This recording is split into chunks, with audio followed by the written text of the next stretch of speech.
Assalamualaikum warahmatullahi wabarakatuh. Apa kabar semuanya anak-anakku? Mudah-mudahan kalian semua dalam keadaan sehat walafiat. Anak-anakku semuanya, jumpa lagi dengan saya Pak Guru Nanang. Kali ini kita akan belajar bahasa Indonesia kembali dengan tema teks berita tentunya ya. Baik anak-anakku sekalian yang Bapak cintai, Bapak banggakan, anak-anakku yang hebat-hebat ya. Pada kesempatan hari ini kita akan coba belajar tentang teks berita. Baiklah anak-anak, kita akan memasuki pengertian dulu tentang teks berita. Teks berita menurut Kamus Besar Bahasa Indonesia atau KBBI, berita merupakan keterangan atau cerita mengenai peristiwa atau kejadian yang sedang hangat. Dapat dikatakan bahwa teks berita singkat sekalipun harus memuat kabar atau informasi yang aktual dan faktual tentunya kepada masyarakat. Nah, anak-anakku semuanya, teks berita itu aktual dan faktual. Apa sih sebenarnya berita aktual itu? Ya, baik, Bapak akan jelaskan terlebih dahulu. Berita aktual adalah berita yang sedang hangat dibicarakan. Sedangkan berita faktual adalah berita yang memuat kejadian atau peristiwa yang benar-benar terjadi atau mengandung fakta. Berita harus aktual dan faktual agar pembaca mendapatkan informasi yang terbaru dan terpercaya ya. Anak-anakku sekalian yang pintar-pintar, mudah-mudahan kamu paham tentang pengertian teks berita tersebut. Nah, sekarang Bapak akan mencoba menjelaskan tentang ciri-ciri teks berita ya. Kita simak bersama-sama. Yang pertama, bersifat aktual dan faktual. Yang kedua, mengandung unsur 5W dan 1H. Yang ketiga, menggunakan bahasa yang menarik dan mudah dipahami oleh pembaca secara umum. Yang keempat, peristiwa disusun secara kronologis. Nah, anak-anakku, yang kelima, menggunakan kalimat yang singkat, padat, dan jelas. Sedangkan yang keenam, terdapat sumber berita yang dapat dipertanggungjawabkan. Dan yang ketujuh, judul berita dapat mewakili isi berita tersebut. Anak-anakku yang Bapak cintai dan Bapak banggakan, kita akan coba masuk ke unsur-unsur teks berita tersebut ya. Baik anak-anakku, teks berita harus mengandung unsur 5W 1H. Itu apa sih? Nah, kalian bisa lihat, bisa dengarkan ya, yaitu what, who, when, why, where, dan how. Nah, agar lebih mudah mengingatnya, kita bisa menyusun seluruh unsur teks berita tersebut menjadi sebuah akronim, yaitu adik samba.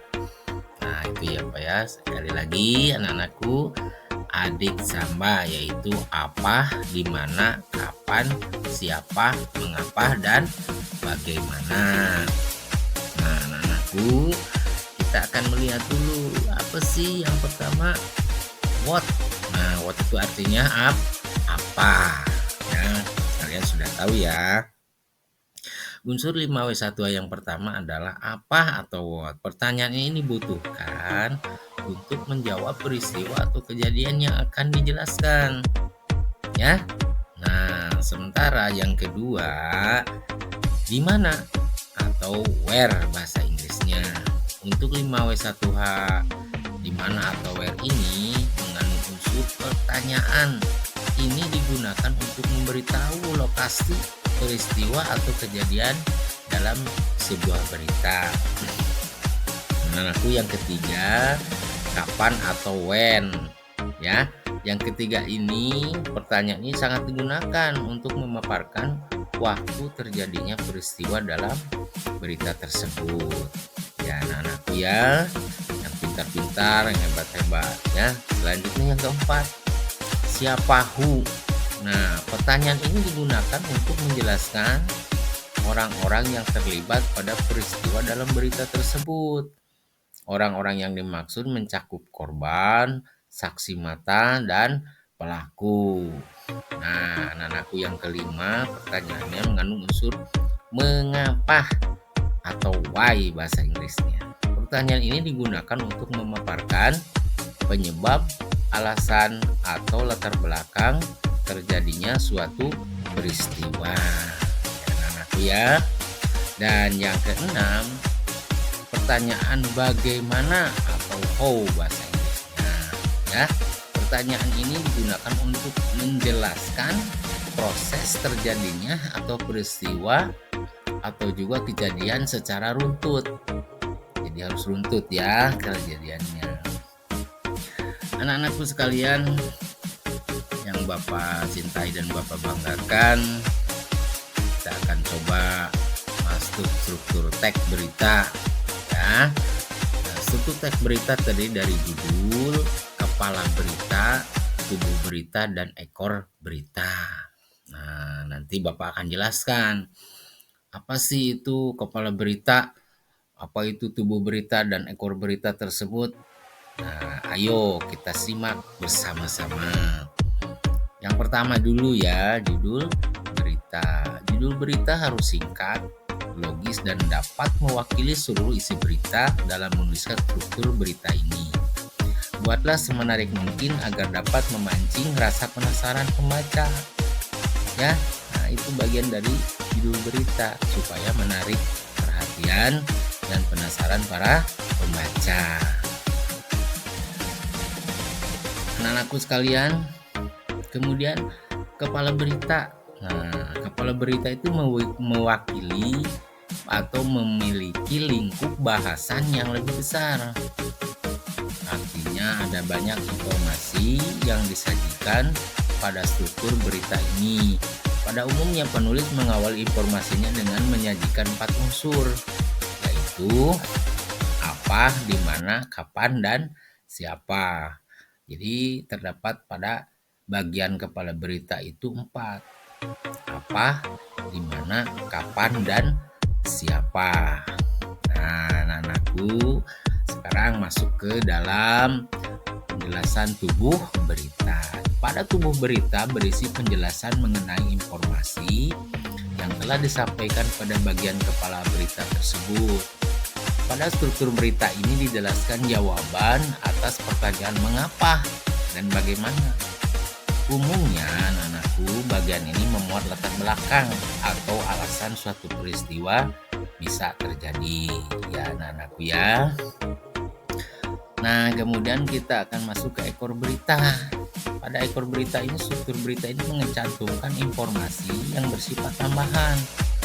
Pada bagian ini dapat dihilangkan dan tidak akan berpengaruh terhadap pokok berita tersebut. Jadi untuk ekor berita ini sebenarnya bisa dicantumkan ataupun bisa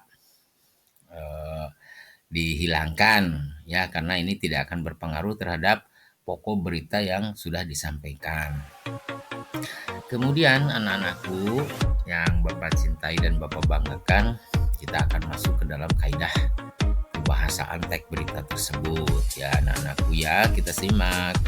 Nomor 1, menggunakan kalimat baku. Yang kedua, menggunakan kalimat langsung. Yang ketiga, menggunakan konjungsi. Yang keempat, menggunakan kalimat denotatif. Yang kelima, kata kerja mental. Kemudian anak-anakku, kita akan coba yang pertama dulu ya, menggunakan kalimat baku itu seperti apa. Nah, kita simak. Saat membuat teks berita, gunakan kalimat yang baku. Kalimat baku adalah kalimat yang mengikuti aturan ejaan dalam bahasa Indonesia yang disempurnakan atau disebut EYD. Jadi EYD itu singkatan dari ejaan yang disempurnakan. Nah, itu anak-anakku ya. Yang kedua, menggunakan kalimat langsung ya. Teks berita disajikan dalam bentuk kalimat langsung, yaitu kalimat yang diucapkan secara langsung oleh narasumber tanpa adanya pengubahan, baik pengimbuhan atau pengurangan dalam kalimatnya. Kalimat langsung diapit menggunakan tanda petik 2 di atasnya.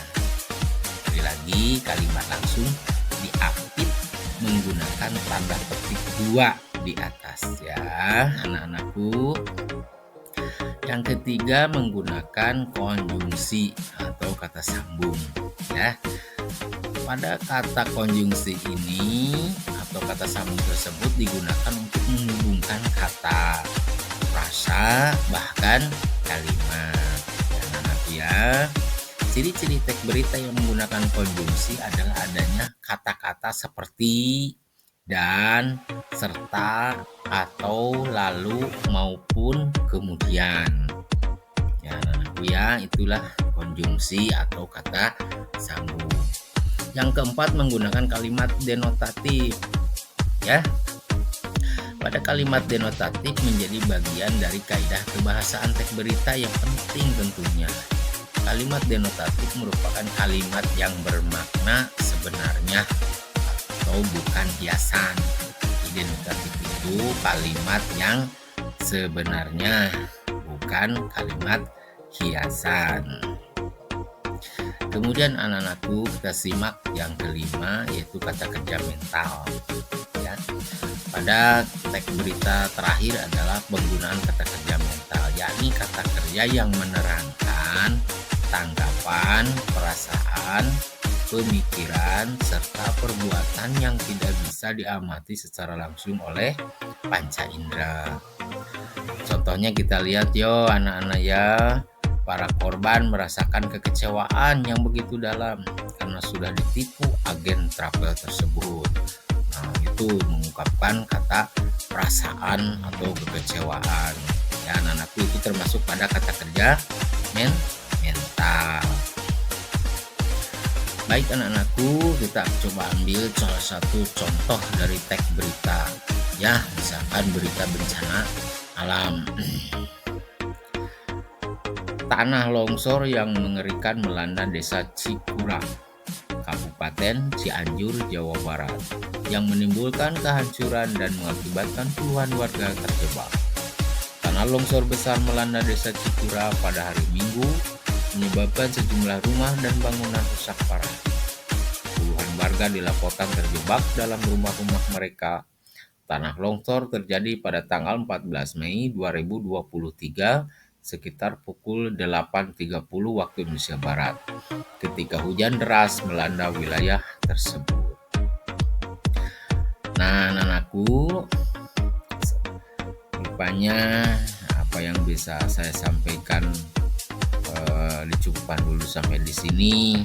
Kalau ada hal-hal yang kurang jelas bisa ditanyakan di kolom komentar, atau kita akan menjelaskan pada pertemuan selanjutnya di bagian teks berita yang kedua. Bapak mengucapkan terima kasih dan sekali lagi mohon maaf apabila ada kata-kata yang kurang jelas, kurang pada tempatnya. Sekali lagi mohon maaf, Bapak ucapkan terima kasih. Wassalamualaikum warahmatullahi wabarakatuh. Goodbye.